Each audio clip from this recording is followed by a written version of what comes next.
What's up, guys? It's MB Boxing. I just finished up watching Jesse Rodriguez versus Israel Gonzalez, and this was a 12-rounder for the WBC super-flyweight World Championship, and this fight was Saturday, September 17th, from the T-Mobile Arena in Las Vegas, Nevada, and this fight was broadcasted on DAZN pay-per-view, and in this fight, Jesse Rodriguez was able to get a unanimous decision victory over Israel Gonzalez. So I personally scored this bout 116 to 111 in favor of Jesse Rodriguez.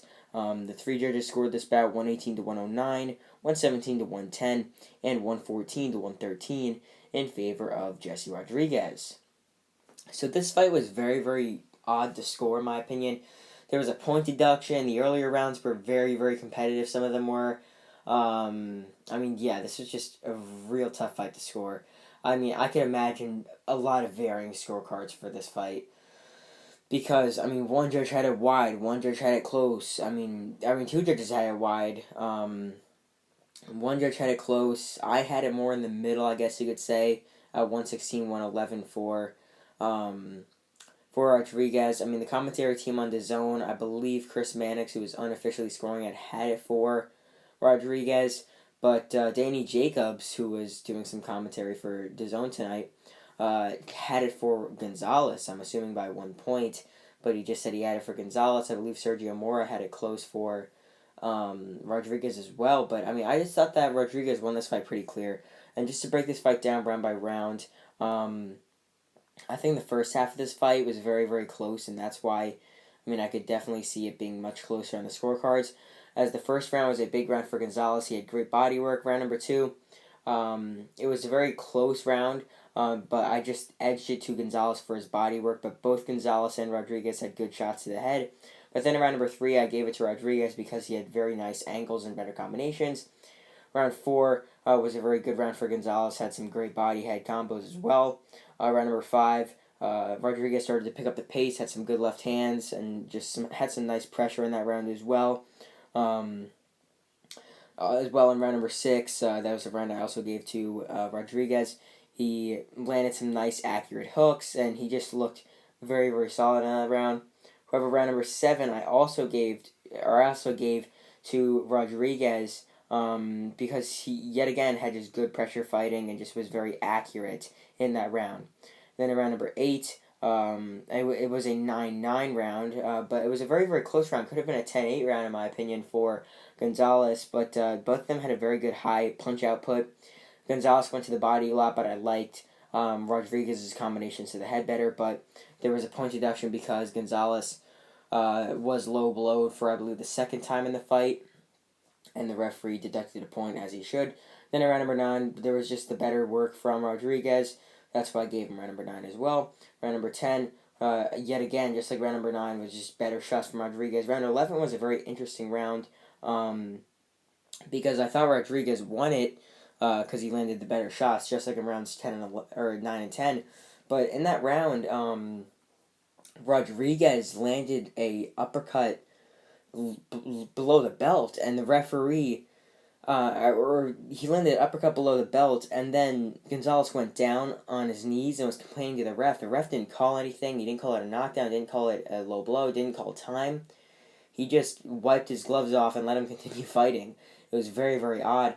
And when the DAZN analyst asked the referee in between rounds, specifically Chris Mannix, he said that the referee stated that it wasn't a low blow. So I don't know what the referee was thinking, but it should have been, realistically, another point deduction from Rodriguez. But I guess lucky for Rodriguez, the referee didn't call that.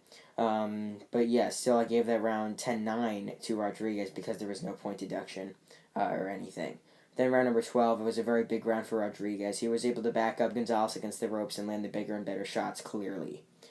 So yeah, that just delves into how I scored the fight. If you scored it, comment down below.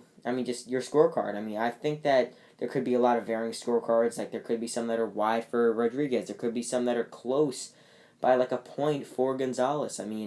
That's what I've been seeing thus far, and it was a very, very close fight. While I was scoring it, but as the rounds went on, the rounds were very competitive, but I just thought that Rodriguez was edging them by a little bit.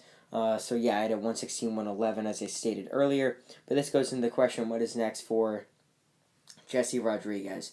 So for Jesse Rodriguez, I think what's next for him, he's 17-0 now. He's still 22 years old. Very young champion, youngest champion currently, I believe so. I think in his next fight, he's either going to take on sort of a lower level ranked, like someone like this, like a Gonzalez, like top 15 ranked, like maybe a WBC top 15 ranked contender, might get another title defense, or he might be able to take on the winner of Estrada and Chocolatito 3, which is happening, I believe December 3rd, I think is the exact date, but I know it's somewhere around early December where it's happening or when it's happening. So yeah, in December, Chocolatito and Estrada are fighting in a trilogy, and then maybe he might be able to get the winner of that fight in his next fight in like maybe spring of 2023.